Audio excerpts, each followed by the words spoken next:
Nana nye medzi na glontinya lenu. Sike anye no xornammedia mako kplonyo dokui. Togbenya de gbonya de nube. Mile amoli ena. Ebe afoto ade le. Elameto. Elesi. Oyo de kankobe ate. Oyo de kankobe agbo. Oyo de kankobe tojo. Elamamoto agbo. Ri tojo la wo meye na agblemu. Ake atie la eye peke la afoto nti. Tano cho agblame vai. Okona ndudu ne ta le jujokpon. Ake agbo kpi tojo la wo meye agblamo ta toko no anyi. Esi ayi na tojo la va gbene agbo be. Ate nu ma wo mo le de nekpa. Agbo la gbene tojo be. Ate nu ma wo mo le. Me kai. Tojo egajo. Ava mlon anyi. Atie. Ala ga yagblame pe afoto. Aga vai wodone vu. Kono ga va pie me. Roga na ndudui. Ano jijokpo ano jojo gram. Tojo ga pe. Ke ga follow anyi mlofe. Eyi agbogbo. Ava igrene be agbo. Bebe ina va igrena tebe. Onuma omo le de nekpa. Agbo. Ela gbone tojo be. Ate onuma omo le de. Mekayo. Te tojo ga po. Akpo agbo dun kwa. Egajo. Aga va imran. Edoholowo wu. Atie. Ega yagblame kluwa fotola. O gava. O ga na ndudui. O le jijola kwone nema. Fifie. Tojo ga cho ga yagbogbo. Agbo mele gbogbo na be. Mebe ate nu ye wo mo le de va egbene be. Nekpa. Agbo ga gbone tojo be. Ye gbogbo ne be ate nu ma wo mo le mekayo. Ke tojo ga po agbo dun egajo.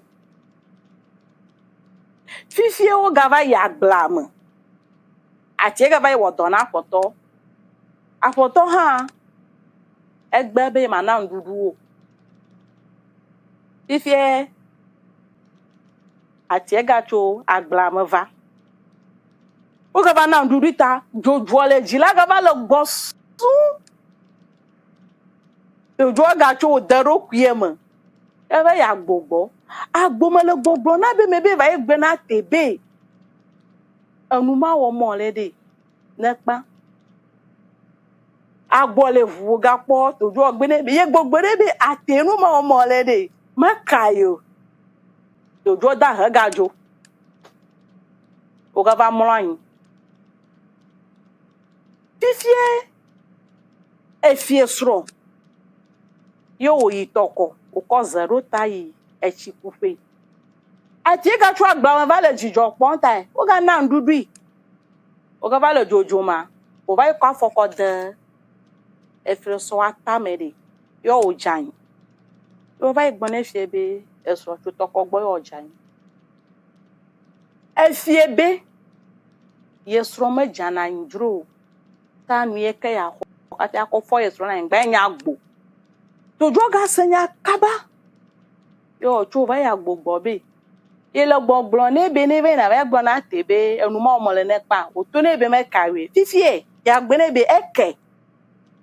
Ya gbo bi ebe nu kata fi ogbonya mane la. Egbe ne be ebe ne gblo ne. Atebe ne pa nu ma omo le jojo ye le ndu. Lo jijokpo yo dolo yo ha ga kede nekpa de. E to ne be me kayo. Fifie eke. Efie ye lo ho ya ko fo ye so la yin gbata. Yesro efie so me jan dro ta yo akofo e. Fifie apoto pe hube an. Ela ma mo to petra ye poplo to le ta. Acho o be agbo wa hota. O va ila agbo o deke. Yo ba ple. Ba ko yin efie be an. Enya yo gbo na ebe yola de kadinya lentia eke obe ya kwa yenke tojo ba biele ka mebe ekpo be nya ye gbon na obe make ekpo bi be ke ha ifi wo ye wufa jo agbo pe tojo plate u fo no no mo wo va ya yenye gbie ozube nebe amajago amowo hrodonu obe agboko wa ho kafi amyo ha obe jirafa etane nya magboto na ele ngba pe no viwo emile hama bonyo fo moto amienya amagboto keke mawunya wokwa unde sia de megagbebe mekaye o eka echoki egbe manyale ke wava no na o enu mata mshisho na babu be mile de amo oliena yoga ijibe amatogbe mo gblonya na mede obona ba bia metate sepo ala be togbe ode echiwu tata akpena mi be mi tekpo mi ape no me tata zozo ko ide nu fe mi ja agbane mi subscribe de mi ape YouTube channel mi na follow mi ape digital platforms abe Facebook, Instagram, Play, TikTok.